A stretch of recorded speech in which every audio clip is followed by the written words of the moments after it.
Every one of our competitors hated the fact that we were out there. They hated what we were doing. They made it very well known that they wanted to put us out of business because they didn't like the concept. And they felt like I think sometimes funeral homes push the idea that if we push hard enough, we can make everybody buy a casket and bury their families. Yeah. And so even though I do believe there's a lot of value in the funeral home process, I think there's a lot of value in the viewings and the memorials. But it doesn't mean that people who don't need or want that still should not have an option available to them as well. So I think there's plenty out there for everyone. And I'm just grateful that we're able to serve the families who want the services that we provide, and we can do it at an affordable price for them. Welcome to the Direct Cremation Podcast with your host, Tyler Yamasaki.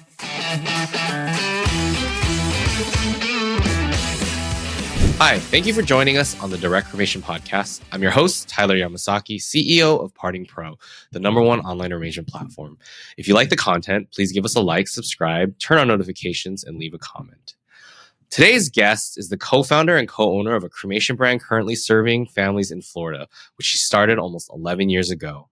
Now serving over thousands of families a year from 4 different locations, Crevasse's Simple Cremation holds a 5.0 star rating with over 600 reviews on Google. With over 20 years of funeral industry experience, a funeral director and owner, please welcome today's guest, Julie Bishop.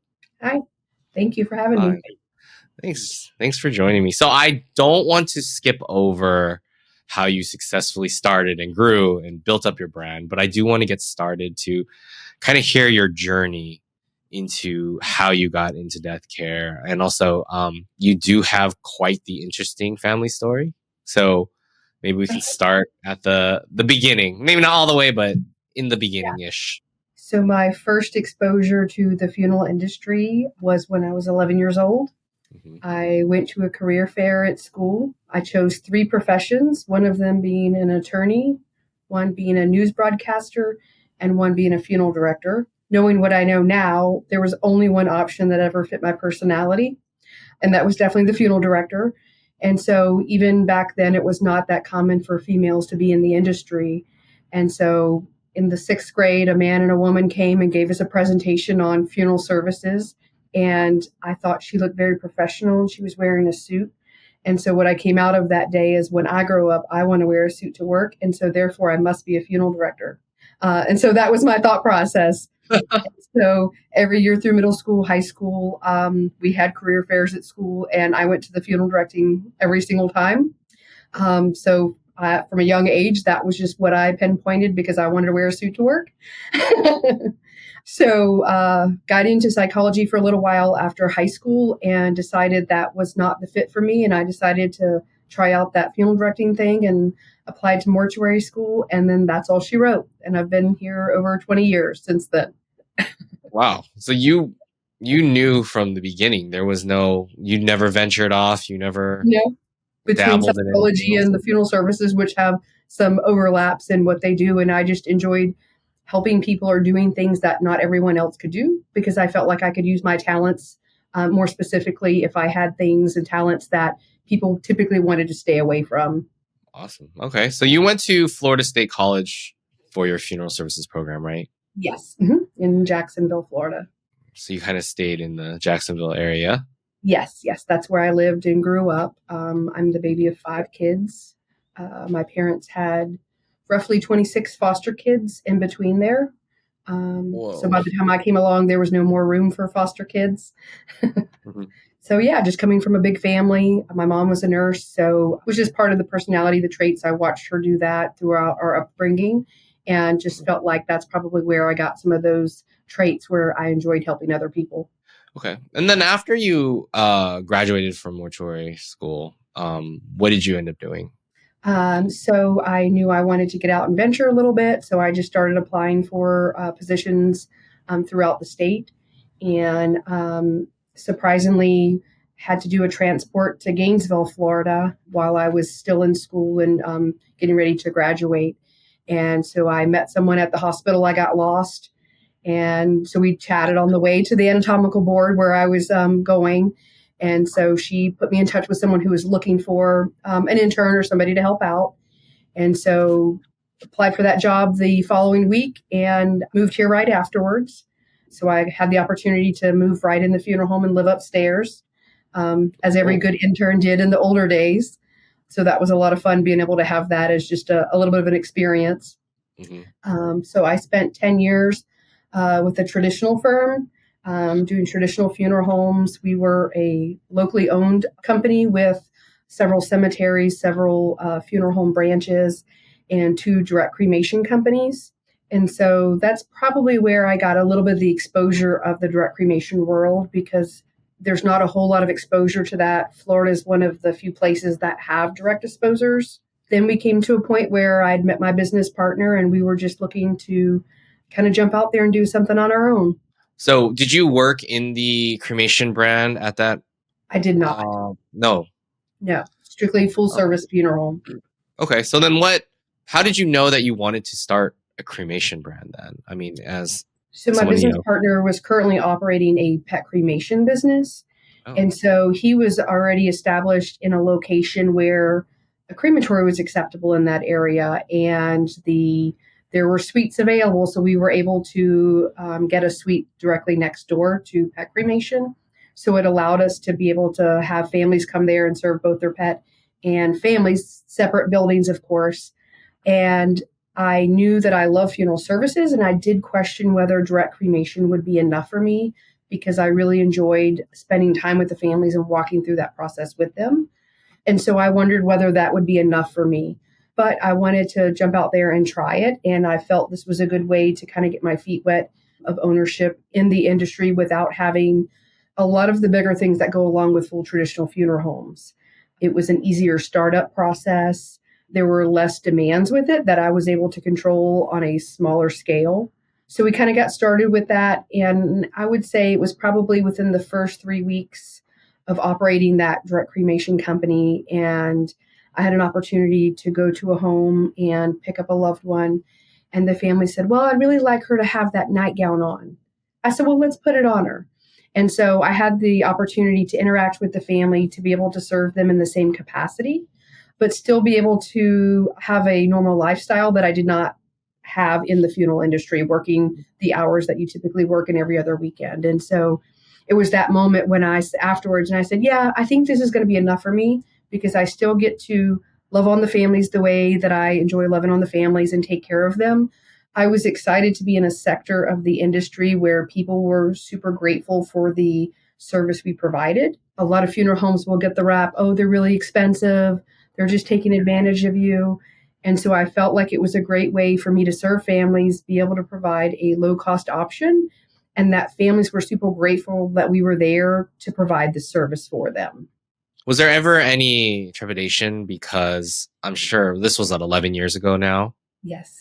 I'm sure at the time, even now, I think from the internal side of the industry, you get, views on like, yes, how is this good for funeral service or whatever. I'm sure 11 years ago, it was 10 times worse. Absolutely. And I'm sure the gender thing also played a little bit of a role. So you were kind of like a trailblazer.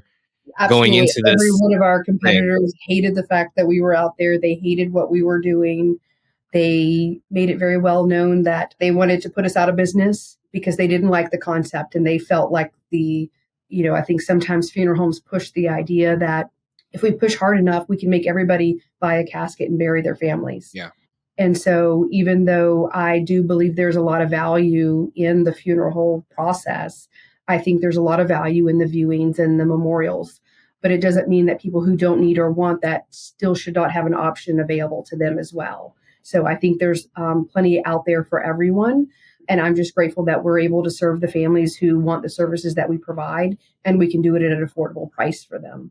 Okay. So you did start at 11 years ago. How did you start? I'm assuming you started out of one location. Yes. Do you remember what your first year was like and what kind of, how many families you served?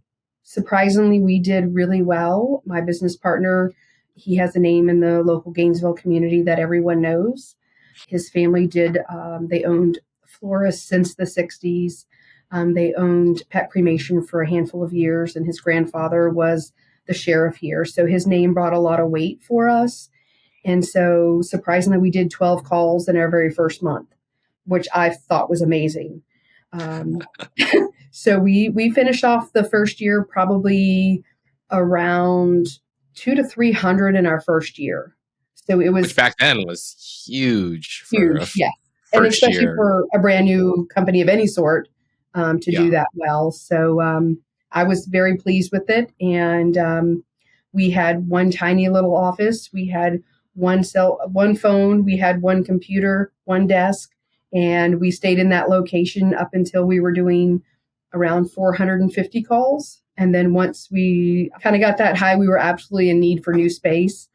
So we were able to move into a really nice, larger location that we're still in today in Gainesville. Yeah. How did you get that initial, let's say 200 to 300, and how did you continue to grow it? A lot of FaceTime with the facilities, with hospice. Our motto is we were treating our families and serving our families like they were paying $3,000 for a cremation. And so I think some of the funeral homes who own direct cremation companies, those companies got treated as the redheaded stepchild. And so they would get pushed to the back of the cremation schedule. They're like, oh, well, they're only paying this price. And so we just didn't want that for our families. And we said, we're going to serve them the exact same way as if they were paying $3,000 for a cremation. And as long as it's not illegal, if we can serve them, if we can take care of them, then we're going to do what we can. And so I think that showed. I think the facilities saw that, and we quickly became recommended from most of the facilities. And we're still out there today doing those same things, showing our face at the facilities, making sure that we're developing relationships with not only the community, but the facilities that are out there. Yeah, I think every guest that I've had on, they all have a very similar continued growth strategy. Is that you have to be in the community, you have to visit, you have to put FaceTime in with hospices and hospitals. It's just like, there's no way around it. You can't really outmarket. And it's the most organic, genuine type of referrals that you can get, because it's not necessarily throwing money at something, but it's going out there and taking care of people and serving them. And I think it speaks for itself. Mm-hmm. So where is the business now? I mean, you don't have to give like full numbers or anything, but like I know you have multiple locations you serve. Mm-hmm. How big is the location area that you serve? So maybe you can give us a little glimpse of our circles all kind of butt up to each other. So we're basically in a square. And so we want the next location to be able to help, or the previous location to be able to help the next location. And so if there are the in-between areas, they're already going to have our name from serving from one location. And now we can just serve those families from both sides. And that allows families to have a choice of which direction they go if they are in the outer lining areas. So our newest location is our St. Augustine location. It's just about 2 years old, somewhere around there. So it's still in the earlier growth phases for us. And, I anticipate each location taking about 3 good solid years to kind of get off the ground. But in that 3 to 5 year window is, I think, the healthy spot for each of the locations. How long ago did you start the St. Augustine one? It was somewhere between 2 and 2.5 years ago. Okay. That's pretty good. I mean, I saw there was still, 50 reviews or almost now? Yeah. 5-star reviews. And one thing that I did see with your brand is that you genuinely have a 5.0 star rating, which, most have like the 4.9, 4.8, but you legitimately have hundreds of reviews and you still maintain that 5.0 rating, which, is super impressive. And families call all the time and they tell us we use your services because we read all of the reviews and everybody just said nice and kind things. And so, I feel grateful to Parting Pro because Parting Pro was a way that we were able to utilize that program to benefit us in ways where maybe we weren't super strong at getting those reviews. You would have the natural organic ways of getting those. But I feel like with Parting Pro and when we're doing such a good job, your families want to go back and say those things. We don't have to ask for it. We take care of them and they appreciate it and they want to share that for other people as well. Yeah, I think that's one of the things that other funeral directors feel weird about is like asking for a review. Yeah. But, we found it, and I'm sure you found it, you if you do a good job, people are more than willing to write you a review. And Absolutely. whether it's through software or just you asking them, they're Yeah. more than willing to do that. And even if it's like right away, they're more than willing to do it right away. There's not, you shouldn't feel weird about having to like ask. Right. Yeah. And it makes it a little bit easier on us. And we're just grateful for the time that people take to go back and give us those reviews, because they do help us to be able to get business in the future. Yeah. And it does start with good service, though. Yes. You can't fake that. Yeah. So as someone who I would consider at the forefront of death care, right? You started a cremation brand when cremation brands weren't cool yet. Right. You you kind of grew it in the face of all that. And then now it's kind of coming around. Like, what are your thoughts on some of the newer disposition types? I feel like they're making a lot of noise in death care because of the legislation and all the laws are passing. I don't know how much of an impact it's actually making in the overall general public yet.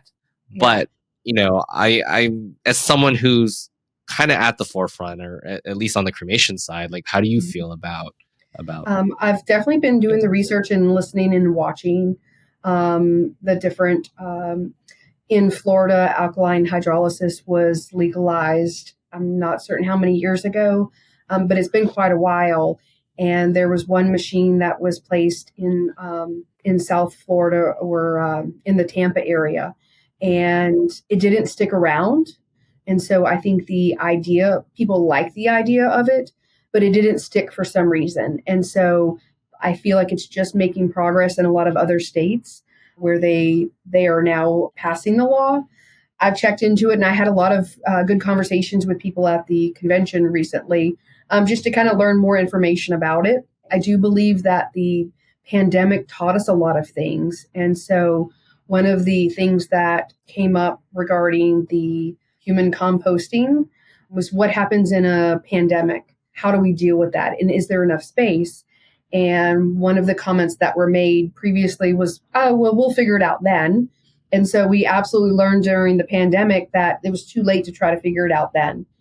And so, do you have enough space? And we dealt with the pandemic with having our own crematories, having our own refrigeration facilities. But what happens when you have to house someone for 60 days? And can you handle the influx of people that are coming in during that time frame? And so that made me have very much concerns where I might not have considered that, not having gone through the pandemic. So I'm listening, I'm learning, I'm sitting back kind of waiting to see how things blow over. So I'm not jumping on the bandwagon just yet, but I am paying attention and learning as much as I can in the meantime.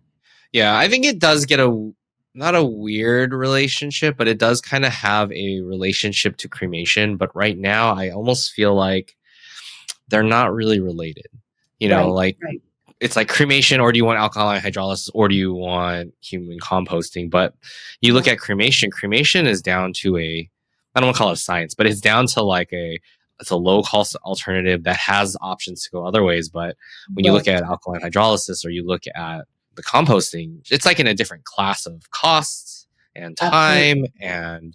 And, deliverables, I guess you would say, like the remains are completely different than what you would get. So and I think that's why it's important to learn about it and weigh the pros and cons. And so that's something that I recently said, okay, is this something that we need to know about?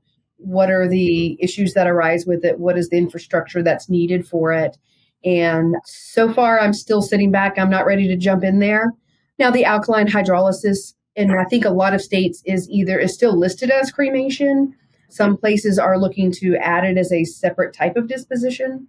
And so I've asked the questions regarding to environmental people about the benefits. And so far, it just hasn't, it takes a lot longer than the cremation process. With our volume, it would be very difficult to do that because it takes too long to be able to process at the volume that we're doing at the moment. Yeah, definitely. It takes too long. It probably costs a lot more because you have to do it for so much longer, and there's energy and there's all different types of costs. So, it's strange to me when they kind of all lump them all together. It's because they don't know what to do with it until then. So they just say, we're going to park it here Yeah, until it's we burial and then everything else. But yeah. everything else has definitely so many different categories that aren't just, Yes. here it is. Yeah. Awesome. Is there anything that you guys set out to do in 2024 that was different for Crevasses that, Not for you would have set up for? 2024, but or not that we set out to do, but I do think that some few things have come up as far as we are now at 4 locations. We're not currently adding anything at the moment. And so really, because our volume has grown, I really want to go back and kind of start from the basics and making sure that everything that we're doing the best way. Sometimes when you start out, you do something, but as it evolves and grows larger, you accommodate as it grows, but then you realize maybe we're not doing everything as efficient as we could be. And so that's where I'm at this for this year, is just kind of going back and tweaking things and just making sure that we're operating the best way that we can and should be. I do have a question about the 4 locations. Do you have dedicated staff to each location? We do. Or do you have okay. So I would say that's super impressive because, as you grow, you have to train and add a new process to a totally new location to totally new people, but you still maintain that 5-star rating even with your newest brand. So how do you do that? I actually like to do a lot of the training myself. And so I travel to all the locations on a regular basis. And one of the reasons I feel that is important is if I sit with a new employee and I spend a week with them and I talk to them about my vision for the company and my love for the families that we serve, if they can buy into why I'm doing what we do, then it's a whole lot easier for them to buy into it as well. And if the owner is willing to go over here and take out the trash and make the coffee and greet people at the front door, I want them to know that they're just as important, and I want them to buy into my concept and to love on these families the same exact way. And so I think it's easier if they can see that in me, it's easier for them to accept that. And they're not getting half information from someone else, that they're getting most of it from me on how I would like to have everything done. Okay. So you would say that you would get a pretty consistent experience, whether you went to the Jacksonville or the Ocala. Yeah. You may have a little bit of personality quirks that go different directions, but for the most part, all of our training, the style of our offices are the same in all of our locations.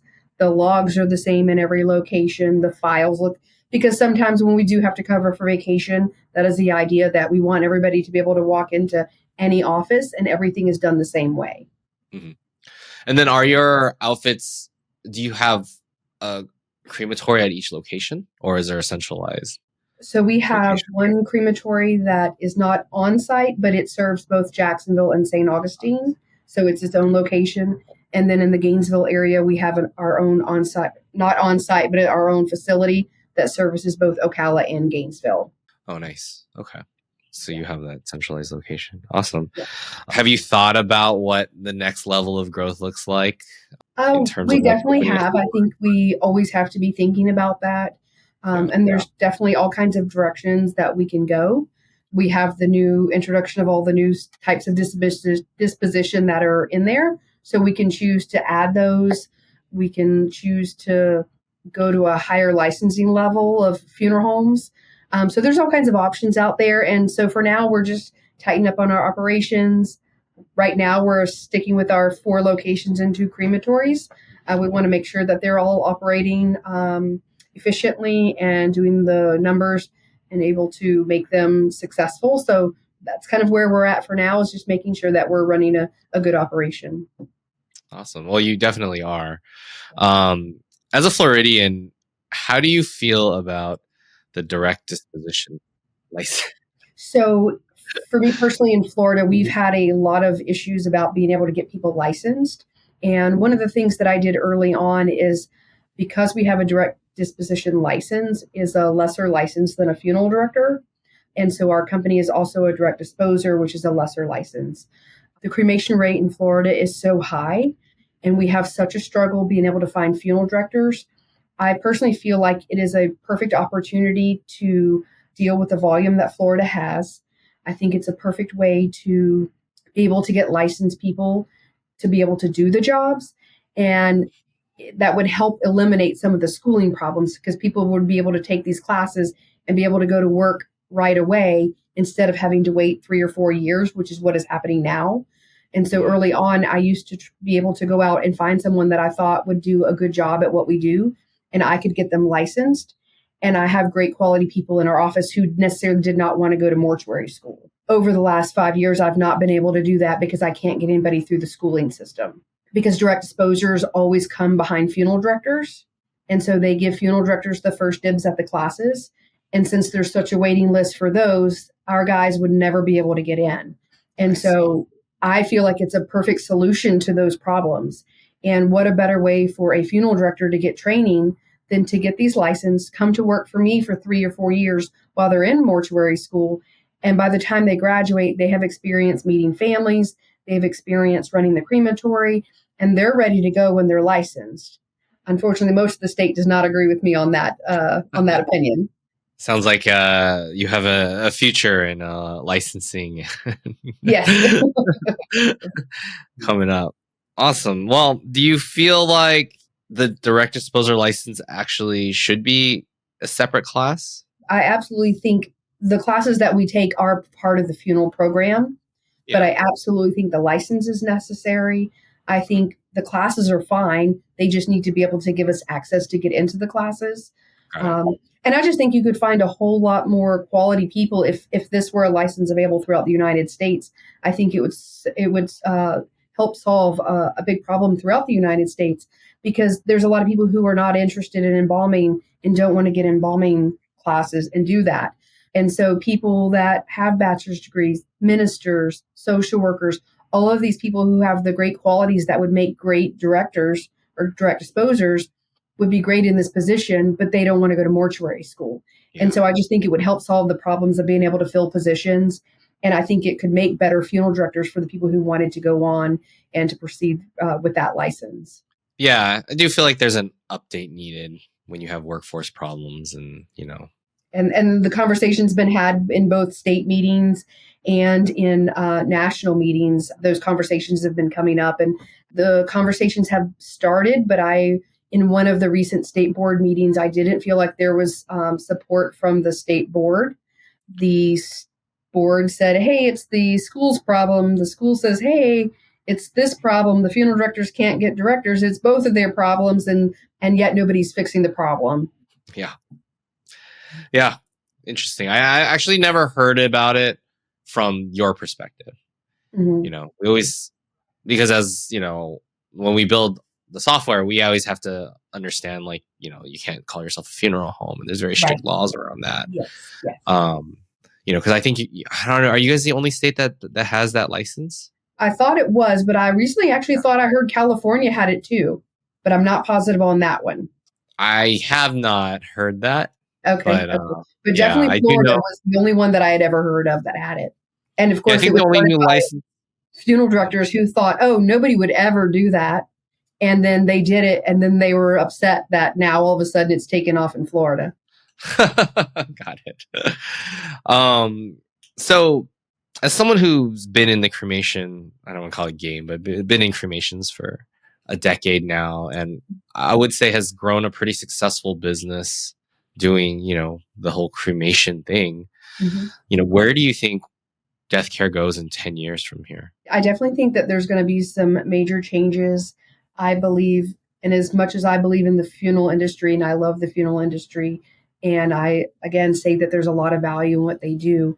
I think the funeral directors have tried so hard to force what always was in the past, and they're having to adjust to the cremation concept, and they're going to have to adjust to the newer options, because I think that's just the way our world is going. And I also believe that funerals came about as a religious rite, and as people are not necessarily doing those, they just don't feel it's necessary.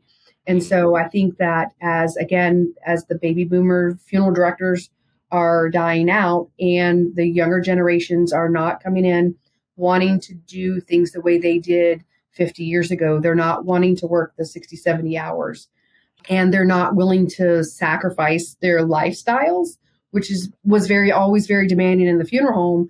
And so I think that they're going to have to change some of those things in order to appeal to the younger generations in funeral services.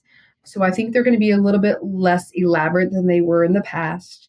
I think that they're not going to have the huge buildings anymore. But it'll be interesting to see how the laws change and how the larger corporations, obviously, they have a big hand in that process, whether it is legislation, whether it is in the schooling process. They're going to play a big impact in that because they have the money to put towards those things. And so it'll be interesting to see where it goes. I don't think cremation's going anywhere anytime soon, especially in Florida. So I think that we'll be okay here in Florida.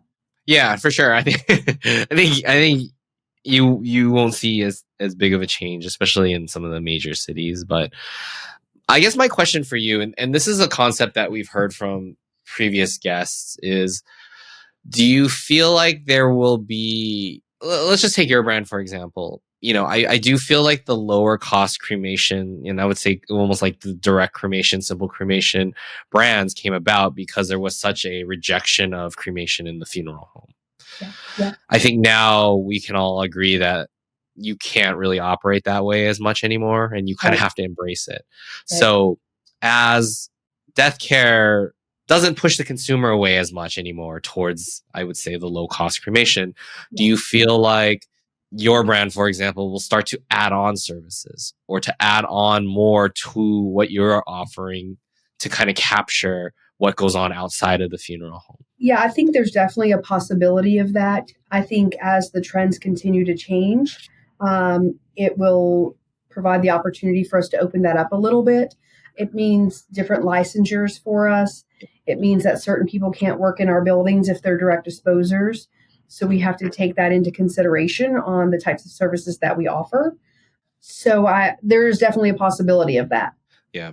I guess my sentiment was more just, do you feel that happening more often where it's, built around the cremation, the low cost cremation, but then the services get added on later? Or do you still feel there's going to be this huge separation between cremation brand and like full service funeral? I think there will always be that. I think the funeral homes will fight as hard as they can. And I think they've done a great job. I think they have done a great job when you see some of the things where they're pumping in the smells and the visuals in the background. So I think that they're trying and they're doing a good job at capturing that audience and what appeals to those people. And I think that there's always going to be consumers who want all aspects of it. And so I think it's all going to be necessary. We can't do it all. We don't want to do it all. And so we just want to do what we're good at. And so that's where I feel like we are good at what we do. Our first customers are employees. We have to look out for our employees. We have to take care of them. We have to work on retention. And if you can find great quality employees, then they're going to be good to your families. And so that's, if they're happy, then they enjoy their work. So we just want to really be really good at what we do. And then leave the really good, awesome funerals to those guys. I think you could probably put on a masterclass of training and doing that, because I think we've seen so many times when the vision or the process or the experience that the owner has doesn't always translate down to the director or the experience that the families get. And we see that a ton in the customers that we see. It's like one customer serves a family this way, another director serves this way, and it's like, why? You ask the owner, why do they get different experiences? Well, it's I can't hire anybody right now, so I kind of let that funeral director kind of do what they want to do, and I think that could cause a lot of problems. Absolutely, and I think we've been very fortunate to have good retention with our funeral directors because they enjoy coming to work, they enjoy serving families, and we have fun. So, it's hard to come in and do this, but if we can come and enjoy our company with our coworkers, they enjoy being here, and that reflects over to the families that we're serving. Awesome.